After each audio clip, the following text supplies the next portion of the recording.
அனைவருக்கும் வணக்கம். நாம் சாப்பிடக்கூடிய உணவில் எந்த அளவுக்கு பூச்சி மருந்துகள் இருக்கலாம், இதுக்கு ஏதாச்சும் ஒரு அளவுகோல் இருக்கா, இதற்கு ஏதாச்சும் தனி சட்டங்கள் இருக்கா அப்படின்னு ஒரு கேள்வி கேட்டோம்னா, சமீப காலத்தில் இது குறித்தான சில சட்ட வரையறைகள் கொண்டு வரப்பட்டன. குறிப்பாக ஏப்ரல் 8ஆம் தேதி இது குறித்தான ஒரு நோட்டிஃபிகேஷனை ஒன்றிய அரசாங்கம் சார்பாக வெளியிட்டிருக்கிறார்கள். இது குறித்து தான் நாம் இன்றைக்கி விவாதிக்க போகிறோம்.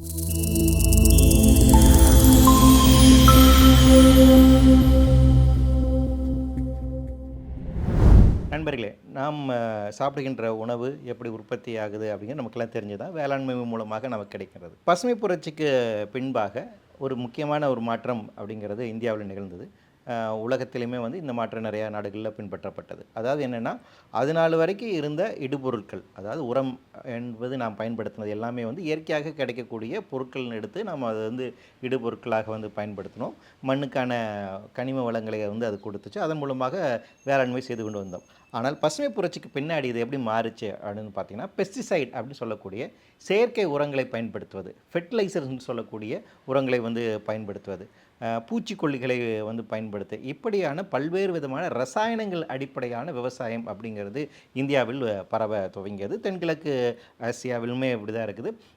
அதுக்கு பின்பாக ஐரோப்பிய நாடுகள் இன்று உலகெங்கிலுமே இன்று பெஸ்டிசைட் ஓரியன்ட் அக்ரிகல்ச்சர் அப்படிங்கிறது தான் இருக்குது. அதாவது கெமிக்கல் பேஸ்ட் அக்ரிகல்ச்சர் அப்படிங்கிறது நம்ம மாறிட்டோம். அதாவது இயற்கையாக இருந்த பொருட்களை மட்டும் இடுபொருளாக இருந்த ஒரு விவசாய முறை என்பது மாற்றப்பட்டு 1960களுக்கு பின்பாக இன்றளவில் நம்ம என்ன மாதிரி உணவு உற்பத்தி முறை வைத்திருக்கிறோம் அப்படின்னு பார்த்திங்கன்னா, இந்த ரசாயனங்கள் சார்ந்து இருக்கக்கூடிய ஒரு வேளாண்மை. சரி, இப்போ இந்த ரசாயனங்களை எந்த அளவுக்கு அதிகமாக பயன்படுத்தலாம், உணவு உற்பத்தியில் இதனுடைய பயன்பாடு எத்தகைய தன்மையில் இருக்கும், இந்த பயன்பாடு நம்மளுடைய உணவில் இருக்குதா, இந்த அளவுக்கு அதிகப்படியான பெஸ்டிசைட் நம்ம பயன்படுத்துறதுனால அது நம்ம சாப்பிடக்கூடிய உணவுகளில் அது இடம்பெறுகின்றதா, அப்படி இடம்பெறுகின்ற போது அது நமக்கு உடல் ரீதியாக என்ன மாதிரி பிரச்சனைகளை உண்டாக்கும், இதற்கான இனி சட்டத்திட்டங்கள் இருக்குன்னா, இதுக்கு ஒரு வரையறை இருக்கா அப்படின்னு கேட்டிங்கன்னா, தற்போது அளவில் பார்த்திங்கன்னா ஐரோப்பிய நாடுகளில் இதுக்கு நிறையா வரையறை வைத்திருக்கிறார்கள். அமெரிக்காவில் இருக்குது, ஜப்பான் போன்ற மேற்கத்திய நாடுகளில் எந்த அளவுக்கு இந்த மாதிரி பெஸ்டிசைடு கண்டென்ட் இருக்கலாம் என்பதற்கான வரையறை இருக்காங்க. இந்தியாவில் இது குறித்தான சட்டங்களுமே இப்போ தான் கொண்டு வர ஆரம்பிச்சிருக்காங்க. குறிப்பாக 2011ஆம் ஆண்டு food safety and standards act அப்படின்னு ஒரு தனியான ஒரு சட்டம் இருக்குது. உணவு தர கட்டுப்பாடுக்கான இருக்கக்கூடிய முக்கியமான ஒரு சட்டம். இந்த சட்டத்தில் இது குறித்தான தனியான ஒரு ரெகுலேஷன் கொண்டு வந்திருக்காங்க. என்ன ரெகுலேஷன் அது அப்படின்னு பார்த்தீங்கன்னா, food safety and standards contaminants toxics and residues regulation 2011 அப்படின்னு ஒரு ரெகுலேஷன் கொண்டு வந்திருக்காங்க. இந்த ரெகுலேஷன் தான் நாம் சாப்பிடக்கூடிய உணவில் எந்த அளவுக்கான நச்சு பொருட்கள் அளவு அனுமதிக்கப்படலாம், எந்த அளவுக்கு ரெசியூட்ஸ் வந்திருக்கக்கூடிய இவற்றை அனுமதிக்கலாம் என்பதற்கான ஒரு தர நிர்ணயம் அப்படிங்கிறது இந்த ரெகுலேஷனில் இருக்குது. அதாவது என்ன சொல்ல வராங்க அப்படின்னு பார்த்தீங்கன்னா, ஒரு பூச்சிக்கொல்லி மருந்தை நம்ம உணவு தயாரிப்புக்கு நம்ம பயன்படுத்துகிறோம், விவசாயம் பண்ணுறதுக்கு பயன்படுத்துகிறாங்க. நாம் அது தெளிக்கிறோம், அது அந்த செடிக்குள்ளே போகுது, அதுலேருந்து வளர்ந்து எடுக்குது. அது நாம் சாப்பிடக்கூடிய கீரையாக இருக்கட்டும், காய்கறிகளாக இருக்கட்டும், அரிசி வகைகளாக இருக்கட்டும், கோதுமையாக இருக்கட்டும், அதற்குள்ளாகவும் அந்த நச்சு பொருளினுடைய தன்மை அப்படிங்கிறது இடம்பெறும். அதை ரெசியூட் அப்படின்னு சொல்கிறாங்க. இந்த பெஸ்டிசைடுடைய ரெசியூட் அப்படிங்கிறது நாம் சாப்பிடக்கூடிய எல்லா உணவுகளிலுமே இருக்கும் அப்படின்னு சொல்கிறாங்க. அப்படி இருக்கக்கூடியது எந்த அளவுக்கு இருந்தால் அது நமக்கு ஆபத்தாக இருக்கும், எந்த அளவுக்கு அதை நாம் அனுமதிக்கலாம் அப்படிங்கிற ஒரு கேள்வி இருக்குது. இதற்கான போதுமான ஆய்வுகள் அப்படிங்கிறது இந்தியாவில் நடக்குதான்னு பார்த்தீங்கன்னா, பெரிய அளவுக்கான ஆய்வுகள் இல்லை. ஐரோப்பிய நாடுகளில் இந்த மாதிரி ஆய்வுகள் செய்கிறாங்க. அவங்க என்ன பண்ணால் இதுக்கு தனியான ஒரு தர கட்டுப்பாடு செய்கிறாங்க. இந்தந்த பொருட்களுக்கு இந்த அளவுக்கு நாங்கள் ரெசியூட் லிமிட் பண்ணலாம் அப்படின்னு சொல்கிறாங்க. அப்போ மேக்ஸிமம் ரெசியூட் லிமிட் அப்படிங்கிற ஒரு அளவுகோலை அவர்கள் கொண்டு வருகிறார்கள். இதற்காக ஐரோப்பாவில் பார்த்தீங்கன்னா தனியான ஒரு கோடெக்ஸ் அப்படின்னு சொல்லக்கூடிய ஒரு தனியான நிர்ணயத்துக்கான சட்டங்கள் கொண்டு வந்திருக்கிறாங்க. வேர்ல்டு ஹெல்த் ஆர்கனைசேஷன் இந்த தரக்கட்டுப்பாடை நிர்ணயிக்கிறாங்க. இது குறித்தான சட்டத்தை அவர்கள் ஏற்று வைத்திருக்கிறார்கள். அந்த ஒரு தரத்தினுடைய அடிப்படையில் இருந்து தான் இந்தியாவிலிருந்து ஏற்றுமதி செய்யப்படுகின்ற பல்வேறு விதமான பொருட்களுக்கு அவங்க தடை செய்கிறாங்க. சில வருடங்களுக்கு முன்பாக நம்ம கேள்விப்பட்டிருப்போம், நம்ம இந்தியாவிலிருந்து ஏற்றுமதி செய்யப்பட்ட நிறைய உணவுப் பொருட்கள் அங்கே தடை செய்யப்பட்டன. மாங்காவை தடை செஞ்சுருக்காங்க. ஏன்னா அதில் இந்த பெஸ்டிசைடுடைய ரெசியூட் சொல்லக்கூடிய அளவு அதிகமாக இருக்குது என்பதனால் தடை செய்யப்பட்டுள்ளது. ஸோ அந்த ஒரு கண்டிஷன்ஸை அவங்க நினைக்கிறாங்க. அப்போ இந்த அளவுக்கு தான் இருக்கலாம் அப்படின்னு சொல்கிறாங்க. அப்போ இந்தியாவில் பொறுத்த வரைக்கும் நாம் சாப்பிடக்கூடிய உணவில் எந்த அளவுக்கு இந்த மாதிரி ரசாயனங்கள் இருக்கலாம் என்பதற்கான எந்த விதமான சட்ட விதிகளுமே இல்லை. இப்போ தான் பார்த்திங்கன்னா அதுக்கான சட்டத்திட்டங்கள் கொண்டு வர ஆரம்பிச்சிருக்காங்க. அதில் குறிப்பாக நாம் உணவு தயாரிப்பதுக்கு பயன்படுத்துறதுக்கான இப்போ கருவேப்பிலை, கொத்தமல்லி, கடுகு, இந்த மாதிரி ஸ்பைசஸ் அண்ட் ஹெர்ப்ஸ் இருக்குங்களா, இவற்றில் எந்த அளவுக்கு இந்த மாதிரி ரெசியூட் இருக்கலாம், பெஸ்டிசைட் ரெசியூட் எந்த அளவுக்கு இருக்கலாம் அப்படிங்கிறதுக்கான ஒரு தர நிர்ணயம் குறித்தான சில உத்தரவுகளை வந்து ஒன்றிய அரசாங்கம் பிறப்பித்திருக்கார்கள். ஒன்றிய அரசாங்கத்துக்கு கீழாக இருக்கக்கூடிய மத்திய food safety and standards authority தான் வெளியிட்டிருக்காங்க. அவர்கள் வந்து இது வரைக்கும் பார்த்திங்கன்னா 3 அரசாணைகள் வெளியிட்டிருக்காங்க. முதல் அரசாணை வந்து பார்த்திங்கன்னா ஏப்ரல் 21, 2022 வந்துச்சு. இந்த அரசாணை என்ன சொல்லுச்சு அப்படின்னு வந்து பார்த்திங்கன்னா, இந்தியாவை பொறுத்த வரைக்கும் இந்த மாதிரி பொருட்களுக்கெல்லாம் கண்காணிப்பதற்கான என்ன அமைப்புகள் இருக்குது அப்படின்னு பார்த்தீங்கன்னா, இந்தியாவில் என்ன மாதிரி பெஸ்டிசைட்ஸ் வந்து பயன்படலாம், பூச்சிக்கொல்லிகளை மருந்துகளை பயன்படுத்தலாம் என்பதை கண்காணிப்பதற்கான தனியான ஒரு பிரத்யேகமான ஒரு அமைப்பு இருக்குது. அந்த அமைப்பிடம் நீங்கள் அனுமதி பெற்ற பின்பு தான் இந்தியாவில் இந்த மாதிரி பூச்சி நச்சுக்கொல்லிகளை, பூச்சி மருந்துகளை நம்ம வந்து பயன்படுத்த முடியும். அந்த அமைப்பு அப்படிங்கிறது வந்து பார்த்திங்கன்னா central insecticides board and registration committee அப்படின்னு ஒரு தனியாக ஒரு கமிட்டி வச்சுருக்காங்க. இந்த கமிட்டி இருக்குது. அதற்கப்புறமாக நம்மளுடைய ministry of agriculture and farmers welfare அப்படிங்கிற அவங்க கீழே directorate of plant protection, quarantine and storage அப்படிங்கிற ஒரு அமைப்பு இருக்குது. ஸோ இந்த 2 விதமான அமைப்புகளினுடைய அனுமதி பெற்ற பின்பாக தான் இந்தியாவில் எந்த விதமான ஒரு ரசாயனம் பொருளாக இருந்தாலும், குறிப்பாக அது பெஸ்டிசைடாக இருந்தால், பூச்சிக்கொல்லி மருந்தாக இருந்தால், இங்கே பதிவு செய்யப்பட்டதற்கு பின்பாக தான் அது சந்தைக்கு வர முடியும். ஸோ அவர்கள் பதிவு செய்கிறாங்க. சரி, இப்போ அவங்க பதிவு செய்யும் போது அவங்க என்ன ஆவணங்கள் வாங்குறாங்கன்னா, இந்த பெஸ்டிசைட் குறித்தான நீங்கள் ஃபீல்ட் ட்ரையல்ஸ் பண்ணியிருப்பீங்களா, அந்த டேட்டாஸ் எங்களுக்கு கொடுங்க அப்படின்னு அதன் அடிப்படையிலேருந்து அவங்க அனுமதி கொடுத்துட்றாங்க. இதில் நான் புரிந்து கொள்ள வேண்டிய ஒரு விஷயம் என்னென்னா, இவங்க இந்த மாதிரி ஃபீல்ட் ட்ரையல் பண்ணுறாங்க. அந்த ஃபீல்ட் ட்ரையல் வந்து எந்த அளவுக்கு என்ன மாதிரி சயின்டிஃபிக்காக பண்ணுறாங்க, அதுக்கு என்ன பேசிக் இருக்குது, என்ன கைட்லைன்ஸ் இருக்குது அப்படிங்கிறதெல்லாம் தாண்டி, உணவில் இவை எந்த அளவுக்கு அனுமதிக்கப்படலாம், இவை உட்கொள்வதனால் மனிதர்களுக்கு என்னாகும் என்பதற்கான ஆய்வுகள் குறித்தான கைட்லைன்ஸை இந்த அமைப்புகள் பரிந்துரை செய்வதில்லை.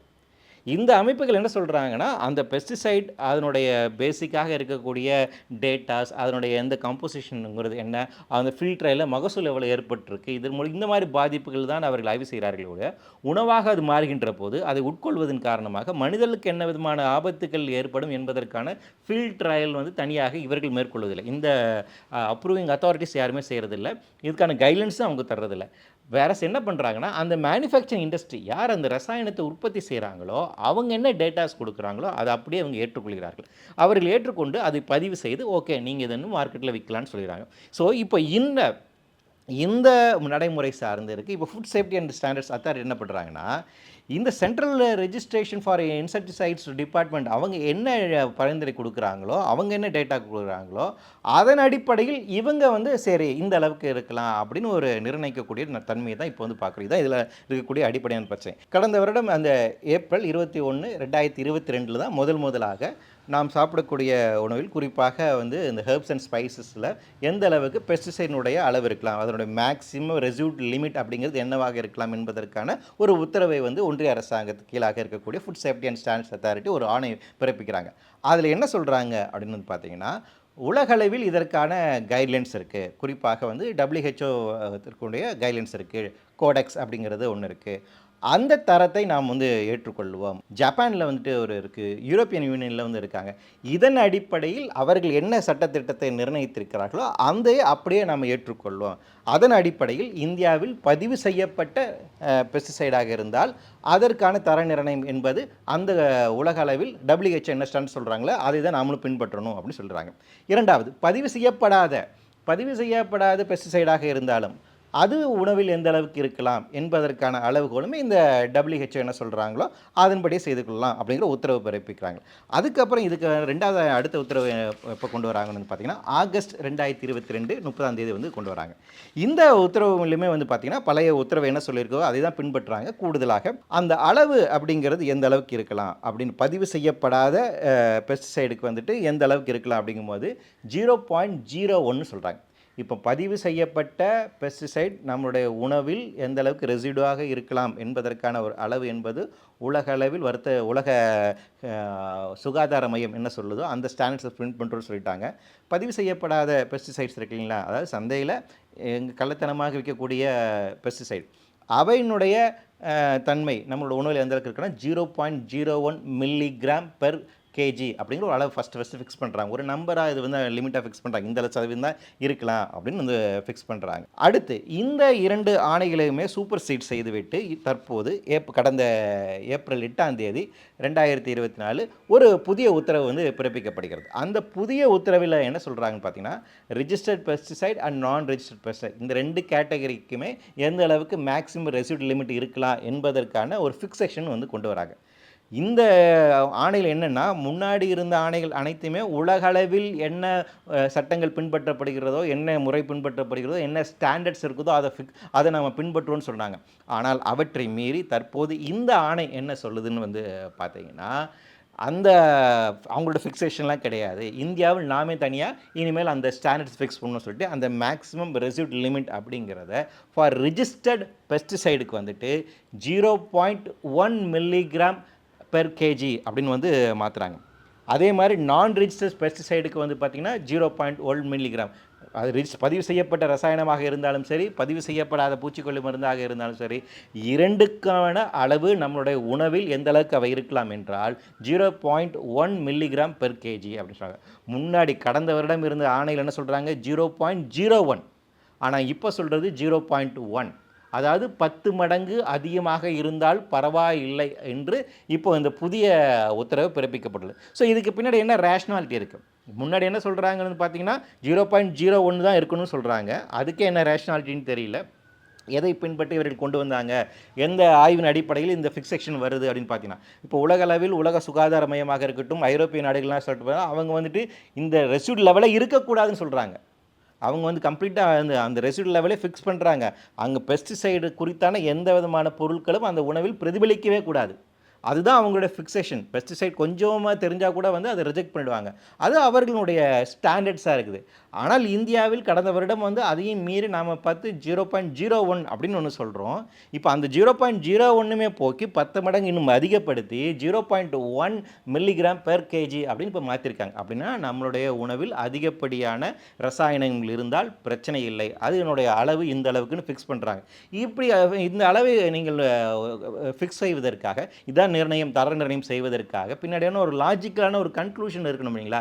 என்ன ஆய்வுகள் இவர்கள் செய்தாங்க, என்ன ஃபீல்ட் ட்ரையல் இவர்கள் செய்தார்கள், என்ன கிளினிக்கல் ட்ரையல் இவர்கள் செஞ்சாங்க அப்படின்னு கேட்டால் அதுக்கு எந்த விதமான ஆய்வுகளும் இல்லை. ஏன்னா இது குறித்து சிஎஸ்சி என்று சொல்லுகின்ற centre for science and environment சார்ந்து இருக்கக்கூடிய அறிவியலாளர்கள் என்ன சொல்கிறாங்கன்னா, இத்தகைய ஆய்வுகள் இந்தியாவில் மேற்கொள்ளப்படவே இல்லை, ஆய்வுகளை இல்லாமல் இப்படி ஒரு தரத்தை நிர்ணயிப்பது என்பது சரியானதாக இருக்காதுன்னு சொல்கிறாங்க. கூடுதலாக இன்னொரு தகவல் வந்து சொல்கிறாங்க, பெஸ்டிசைட் குறித்தான இருக்கக்கூடிய ஆக்ஷன் நெட்வொர்க் அப்படின்னு ஒரு என்ஜிஓ இருக்காங்க. அவர்கள் ஒரு ஆய்வு வந்துட்டு ஆர்டி மூலமாக வாங்குறாங்க.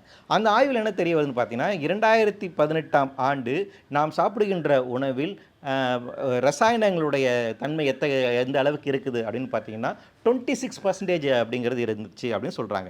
அது வந்து தற்போது இப்போ 2022 நாம் கணக்கீடு செய்து பார்க்கின்ற போது அது 32% அதிகரித்து உள்ளது அப்படின்னு சொல்கிறாங்க. அப்போ நாம் சாப்பிடுகின்ற உணவில் தற்போது இருக்கக்கூடிய ரசாயனங்களுடைய அளவு என்பது அதிகரித்து கொண்டே வருகிறது. 32% அப்படிங்கிறது அதில் வந்து அவங்க வந்து கணக்காக சொல்கிறாங்க. அந்த அளவுக்கு ரசாயனங்கள் இருக்குது அப்படின்னு சொல்கிறாங்க.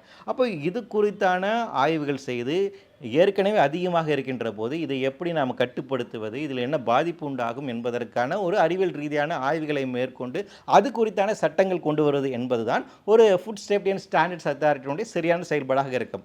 ஆனால் அதை தவிர்த்து விட்டு எந்த விதமான ஆய்வுகளும் இல்லாமல் ஏற்கனவே இருந்த அளவை விட அதிகப்படியாக்கி புதிய ஒரு உத்தரவை பிறப்பிப்பது என்பது சரியான ஒரு போக்காக இருக்காது. இது ஆபத்தை விளைவிக்கக்கூடும். மேலும் இந்த மாதிரி நீங்கள் வந்து இந்த மாதிரி ஒரு ஸ்பெஷலைஸ்டு பாடியாக இருக்கணும், அதுக்கான ப்ராப்பரான சயின்டிஃபிக் மெத்தடாலஜிஸ், டெக்னாலஜிஸ், அதுக்கான டேட்டாஸ், அதுக்கான தனியாக இருக்கக்கூடிய ஒரு ஆய்வு மையம், ஆய்வு அமைப்புகள் இதெல்லாம் உருவாக்கப்படணும். அப்படியான மையங்கள், ஆய்வு அமைப்புகள் இல்லாத போது இப்படியான ஒரு தரத்தை நிர்ணயிப்பது என்பது சரியான ஒரு போக்காது. அப்படி இல்லாத பட்சத்தில் முன்பே நமக்கு இருந்த சட்ட விதிகளின் படி என்னென்னா உலகளவில் என்ன மாதிரி சட்டங்கள் பின்பற்றப்படுகின்றன அதை நம்ம பின்பற்றுவது என்பதுதான் சரியான போக்காக இருக்கும். ஆனால் அதை தவிர்த்து விட்டு இந்தியாவில் நம்ம ஒரு புதுசாக சட்டம் கொண்டு வரணும்னா அதுக்கான ஒரு ரேஷனாலிட்டி இருக்கும், அறிவியல் ரீதியாக அதுக்கான ஒரு காரணம் இருக்க வேண்டும். அப்படியான காரணங்கள் இல்லாமல் இந்த சட்டம் அப்படிங்கிறது கொண்டு வரப்பட்டுள்ளது. எதிர்காலத்தில் இந்த அளவுகோல் இன்னும் அதிகரிப்பதற்கான வாய்ப்பு இருக்குது. ஏன்னா இந்த ஸ்டாண்டர்ட்ஸ் ஒன்று இன்றைக்கி ஃபிக்ஸ் பண்ண ஆரம்பிச்சிட்டாங்க. இன்றைக்கி மேக்ஸிமம் ரெசிட் லிமிட் அப்படிங்கிறது நீங்கள் சாப்பிடக்கூடிய உணவில் 0.1 மில்லிகிராம் அப்படின்னு இப்போ சொல்கிறாங்க பெர் கேஜி. அது எதிர்காலத்தில் அடுத்து இது வந்துட்டு இந்த இன்னொரு பாயிண்ட், ஏற்கனவே ஒரு பாயிண்ட் ஆல்ரெடி தூக்கிட்டாங்க, இன்னொரு பாயிண்ட்டை தூக்கிட்டு 1 மில்லிகிராம்னு மாறலாம். அந்த 1 மில்லிகிராம்னு அடுத்து 10 மில்லிகிராம் ஆகலாம், அடுத்து 100 மில்லிகிராமாக மாறலாம். ஸோ எதிர்காலத்தில் இப்படி அதிகரிப்பதற்கான ஆபத்துகள் இருக்கின்றன. எனவே இது குறித்தான அறிவியல் ரீதியான கேள்விகளும் அது குறித்தான விவாதங்களை முன்வைக்க வேண்டிய காலத்தினுடைய தேவையாக இருக்கின்றது. அத்தகைய விவாதங்களை முன்னெடுப்போம். நன்றி.